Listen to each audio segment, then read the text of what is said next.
حضرت ابی بن کعب رضی اللہ تعالیٰ عنہ بیان کرتے ہیں کہ رسول اللہ صلی اللہ علیہ وسلم جبریل علیہ السلام سے ملے تو فرمایا، جبرائیل، مجھے ایک ان پڑھ امت کی طرف مبعوث کیا گیا ہے۔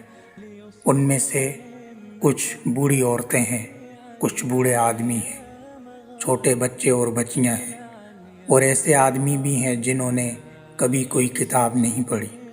انہوں نے فرمایا، محمد صلی اللہ علیہ وسلم قرآن 7 لہجوں میں اتارا گیا ہے۔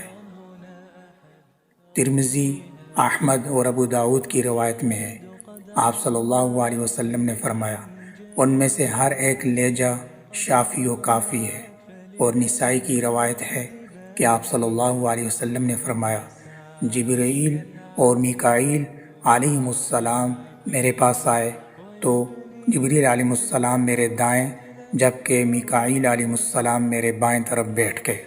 تو جبریل علیہ السلام نے فرمایا، قرآن کو ایک لہجے پر پڑھو۔